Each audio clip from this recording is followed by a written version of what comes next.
Student Senate elections took place last Tuesday, and we have the results for you. The annual Brown and Gold game happened Saturday. We have the new head coach's thoughts on the game. Soggy day today, and I have bad news for you. We have more rain coming, but I'll let you know when we'll see the sun again coming up later. We have that and more. This edition of 15 News at 5 starts right now.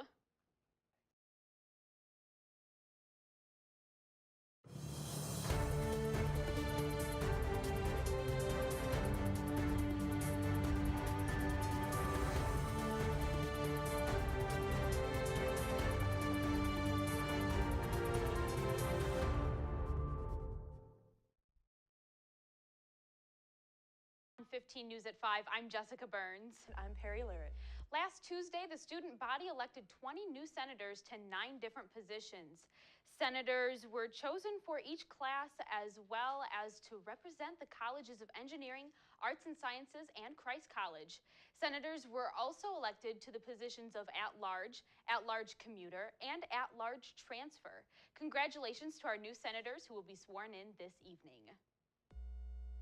The football team and their new head coach, Landon Fox, got to put their spring training to the test this past Saturday. During the annual Brown and Gold game, we sent reporter Natalie Vernon to check it out.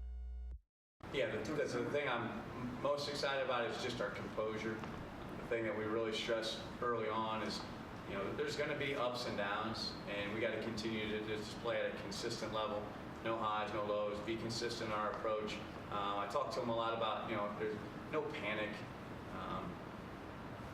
Just be confident in what we're doing. Our preparation, our confidence comes from our preparation. These guys will tell you in terms of practice, there's not a whole lot standing around. A lot of movement, a lot of moving parts. We're trying to get guys reps because as much as we can sit there and talk to them in a film room or a meeting, they need to do it. And the more they do it, the more confident they will become. Our hope is that we do face some of these conditions in terms of that we're playing, late into November and into December. Right? That's the goal of our football program is to, obviously the league, the Pioneer Football League has a chance to get an automatic bid into the FCS playoffs, and our goal is to do that. We don't talk a lot about it. We just talk about being the best that we can that day, but we know, we're striving to win championships in terms of PFL championships. So hopefully we are playing in this weather. And I think the thing that these guys got to understand is that there's no excuses, right? The field is what it is, and we have to be able to play in any condition, any situations. And that's something that we talked about in first press conference where, we had injuries last year. And it's true, it's real. It's not something that's made up. But we have to get to a point where no matter what the situation, that be field conditions, that be injuries, we have to be able to adapt and overcome those situations.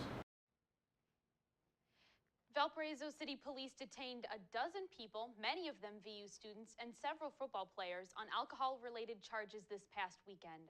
According to the police report obtained by VUTV, Valparaiso police officers arrived to the 200 block of Valparaiso Street late Saturday night in response to a noise disturbance call. It was there they found a party in progress and spoke to the host. While speaking to him, officers then discovered subjects running out the back door of the residence. Approximately a dozen were able to escape the scene through the backyard, while multiple were detained there. In all, 12 were booked through the Porter County Jail Saturday night. The list includes 4 VU football players, defensive backs Jalen Landre for furnishing alcohol to a minor, Tremone Duncan and Cameron Kelly for minor in possession, and receiver Daniel LaRose for minor in possession. Other subjects include students Terry Easter, Destiny Tate, and Catherine Loker for minor in possession, as well as Glendon Bone, Raquel Haro, and Yahaira Navarro for furnishing alcohol to a minor. There are 2 subjects that have not been confirmed by VUTV as students of the university, Dervin Figueroa Santana and Trevana Hardiman, both of whom were arrested on minor in possession. As of Monday afternoon, all but one of the aforementioned subjects have been released from custody. Dear Winter has come to an end, and the spring concert is just around the corner. UPC's annual Valpo Vibes Music Festival is turning out to be a big night. The festival features Bryce Wine and the Wildlife, and AJR is the main event. UPC is also introducing VIP IT tickets where students have the opportunity to take their concert-going experience to the next level. The concert is on Friday, May 3rd at 7 p.m. in Lot 15. Take me out to the ball game? Well, in just a few days you can. Valparaiso University Programming Council has got everything set for you and friends to go to the White Sox baseball game on Sunday, May 5th against the Boston Red Sox. Tickets are $10 per student with transportation included. Buses leave the Union at 10:30 a.m. and return by 6 p.m. Tickets are available through the Union desk all week. Lights, camera, tyranny. Pippin hit the stage last Friday and brought theater to life with high-energy performances and dazzling costumes. Pippin tells the tale of a young prince and his journey in becoming extraordinary, no matter the cost. If you missed the show, don't worry. Pippin runs again Friday, May 3rd at 8 p.m. and again on Sunday, May 5th at 2 p.m. Tickets are free for VU students and can be picked up in the VUCA office. VU students rocked out this past weekend with WVUR. The campus radio station hosted their annual end-of-the-year concert, Woodstock, at the Phi Sigma Kappa House. The event featured two bands, Coastal Club and Coastal Club hails from Cincinnati, Ohio, and brought a win. Indiana opened for Coastal Club, and we wanted to give a quick shout out to the lead singer and outgoing production director. Way to go, Hannah. All proceeds from Sir Stock are This year, the English department hosted their 40th annual Word Fest. It concluded last week with its award ceremony. We sent Joel Garcia out to celebrate with the writers. Word Fest is a series of events that we have throughout the year in which we bring in visiting writers who write poetry, fiction, creative nonfiction, dramatic writing, and critical essays. And also it is the annual contest that we have for students in creative writing where we have poets, fiction writers, creative nonfiction writers, script writers on campus submit their works, and in their submissions they can win prizes, including cash prizes for first place. The submissions are sent off to famous writers or editors off campus for the judging, so it is completely objective. This year we had 21 students who were recognized with awards, and the first place winners in poetry was Emma Hecht. In critical essay was Haley Kim. In creative nonfiction, Emma Hecht was also a winner there. And Carolyn Hyde won both dramatic writing and the short fiction award. We also gave out an Academy of American Poets Award, and that award went to Faith Smith. During the year, we also give out two other prizes. The Springsteen Prize. The Springsteen Prize is given to a student on campus who has contributed to the literary environment, and that was given to Sarah Law. And also we give out a Margot Ann Euling Prize, which is a scholarship that is for the best critical essay written in the previous year, and that was given to Madison Magiera. WordFest is a way to establish for students a connection between their own writing and literature. We have famous writers come in to talk to students and to share their works with students, and then students who are writing their own creative works can share those with the visiting writers and also can compete for the prizes in the WordFest contest. A number of our winners in the previous years have gone on and been published authors, even finalists for the National Book Award. And so this is the starting point for most student writers in their careers in writing. WordFest has been around now for 41 years. This is the 41st year of WordFest. VUTV's upcoming productions director, Sophie Hecht, was awarded second place in the dramatic writing category. This past week has been Valpo's celebration of Earth Day. On Wednesday, the Office of Sustainability partnered with Lakeshore PBS for a showing of Shifting Sands, a documentary about the dunes. On Friday, Valparaiso City arborist did a tree planting demonstrated by planting a new sycamore tree by the law school. Then on Saturday, the Office of Sustainability hosted an Earth Day fair with vendors and activities for all ages. Even though the weather was dreary, Saturday was full of color, with SALT's annual Color for a Cause. We sent Natalie Vernon to find out the meaning behind the splash of color. Color for a Cause is put on by the Social Action Leadership Team here on campus, or SALT. Every year, SALT hosts what's called the World Relief Campaign, and they partner with a nonprofit organization and raise a $25,000 grant to give to them for a project or initiative that they want to work towards. This year's World Relief Campaign is benefiting Caroline's Place, a unit of affordable rentals here in Valpo for single women.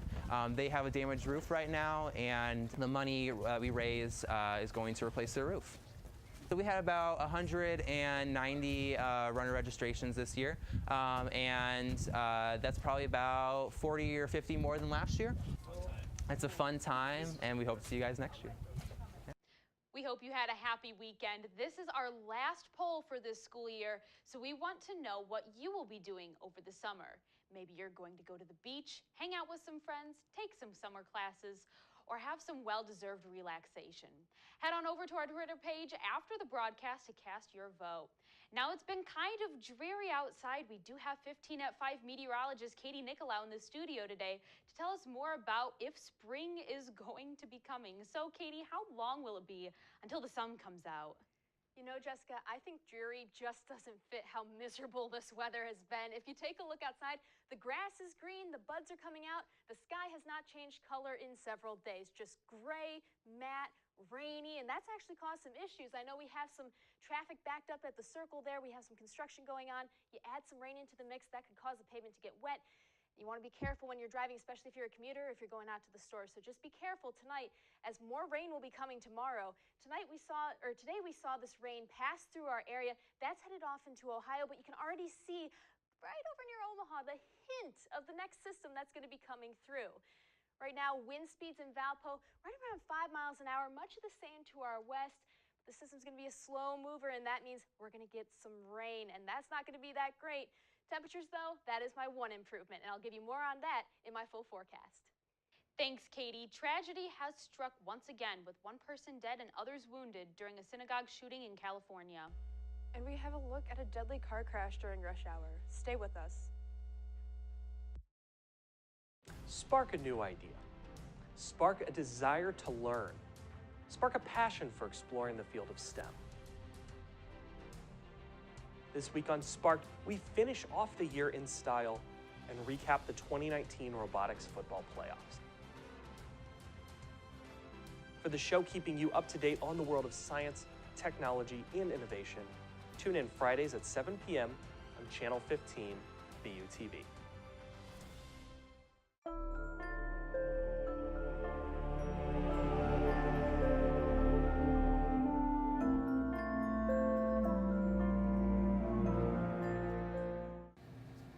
Have you seen Jack?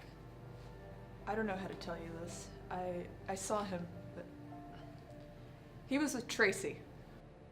They were watching movies.valpo.edu. What were they watching? It's impossible to say. With 100 titles from Get Out to Riverdale, they could be watching anything, anywhere on campus for free.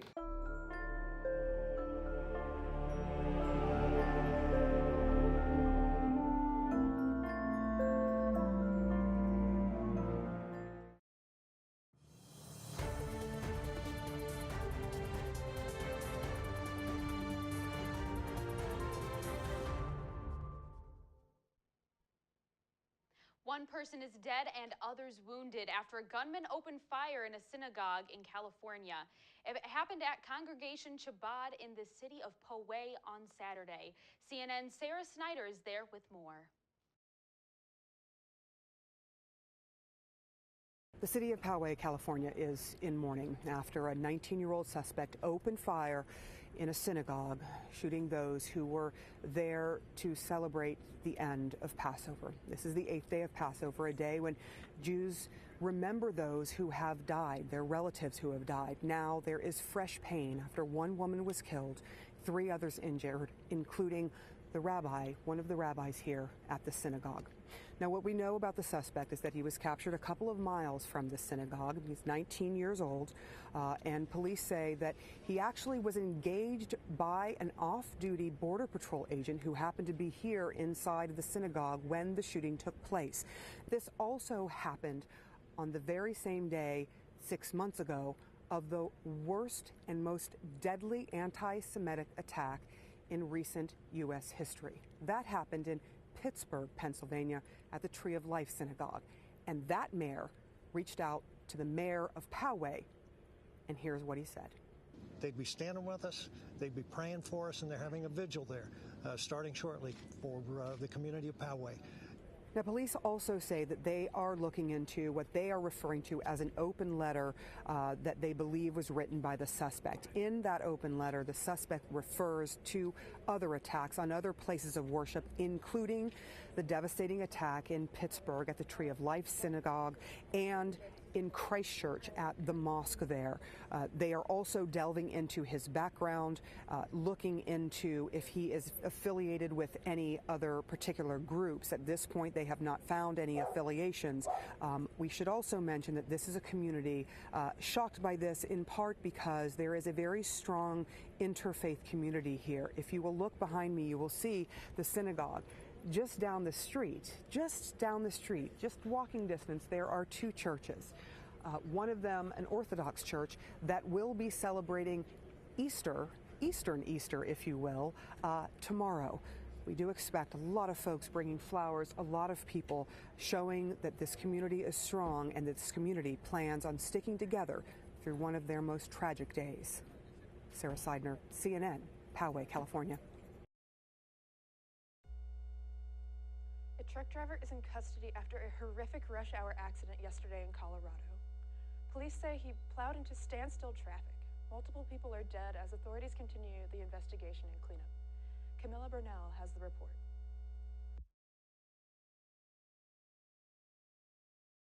U.S. Senator from Indiana Richard Lugar passed away Sunday at the age of 87 due to complications from a rare neurological disorder.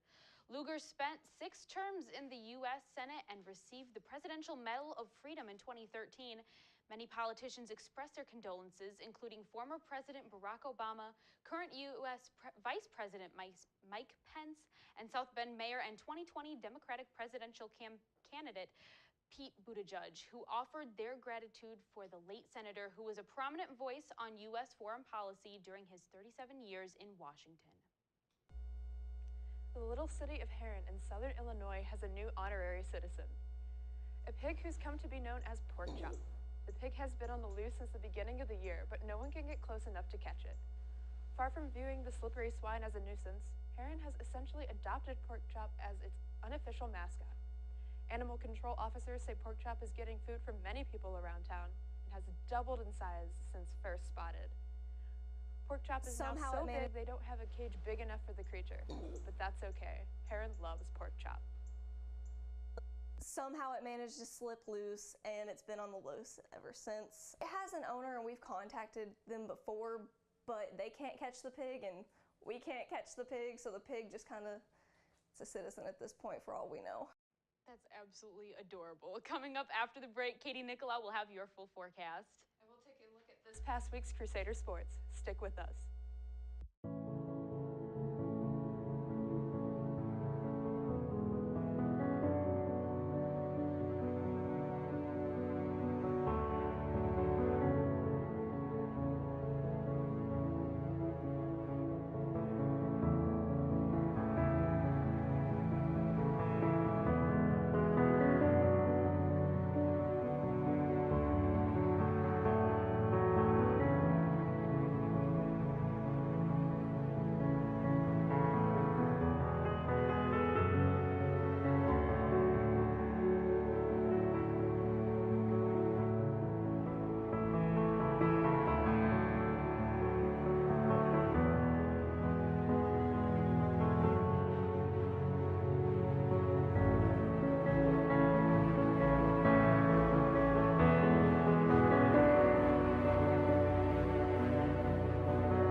Valparaiso University, where passion meets purpose.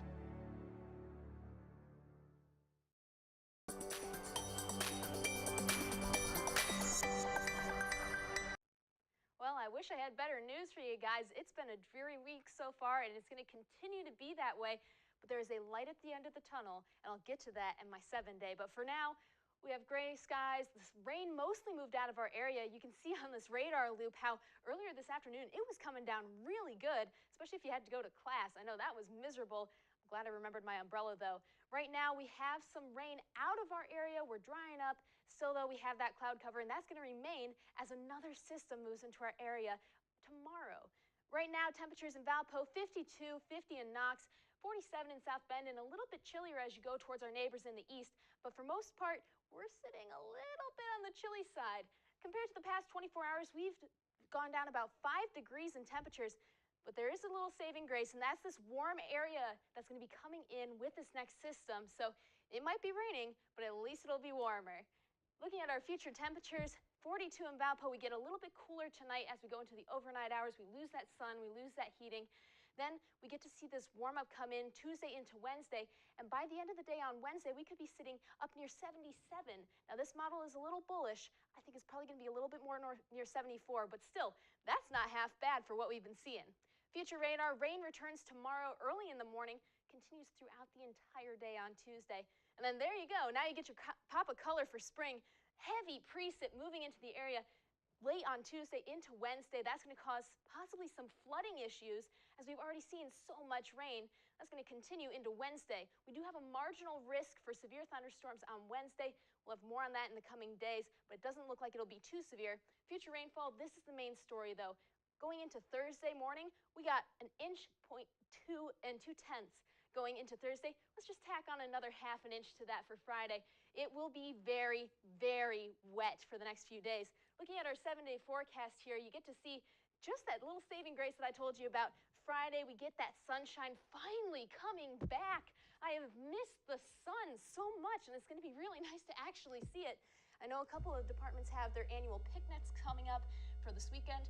It should be sunny. That's all I'm going to say. That's good. I'll be glad to see the sun. I'll be glad to see the sun. Thanks, Katie. After the break, we'll have a recap of this past week's Crusader sports.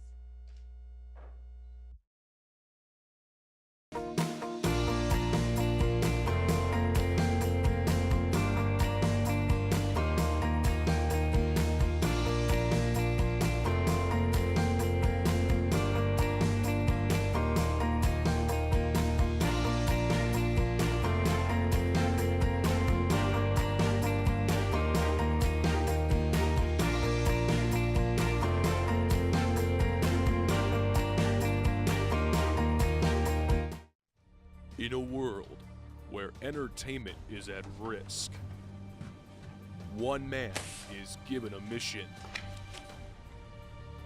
but he is about to face his biggest challenge yet.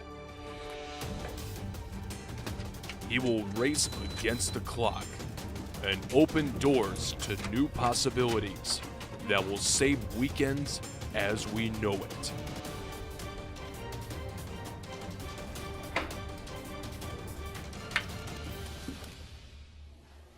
What are you doing? I'm looking for free movies. Oh, I'll help you with that. Just go to movies.valpo.edu. They have all the best movies, including The Hobbit and 22 Jump Street. Whoa, it's that easy? It's that easy. Grab some popcorn, grab some buddies, and watch movies.valpo.edu's great selection.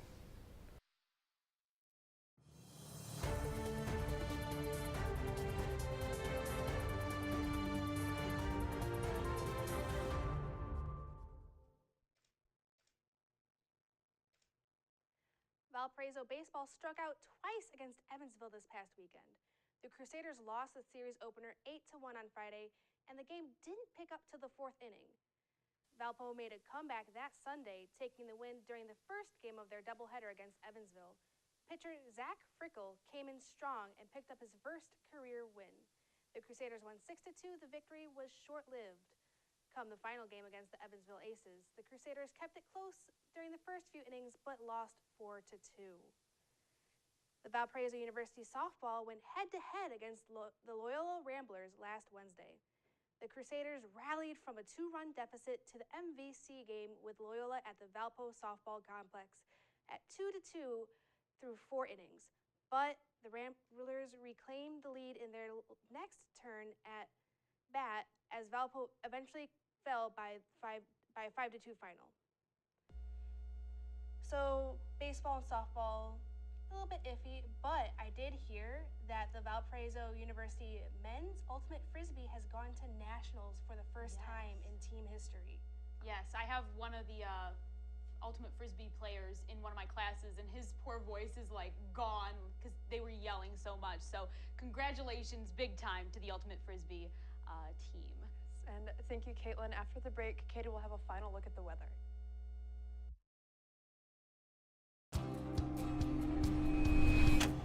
What is passion? At Valpo, it's something that pours out of us uncontrollably. It's a late-night shot of caffeine, cramming for finals, a jam session with friends. It sees deep into space, turns big stuff into small potatoes, floats boats, and floods the senses. Passion is alive. It has a heartbeat, and it lives in you. How do we know? Because at Valpo, passion is who we are. Well, I think that's all we need. Thank you so much for coming in. We'll be in touch. Okay, this is it.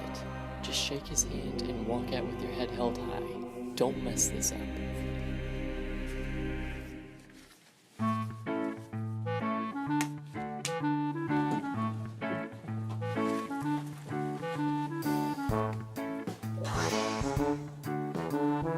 Thank you. Nailed it.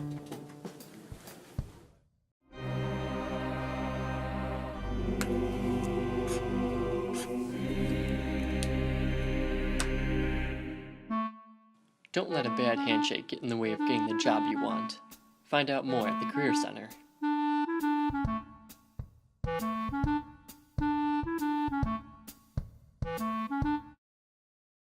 Alright, so taking a look, you can see we are going to reach back into the 70s, which makes it feel more like spring, but we do have that chance for severe weather on Wednesday. You're going to want to stay tuned to 15 at 5 and our Valpo weather on YouTube. We post daily weather updates.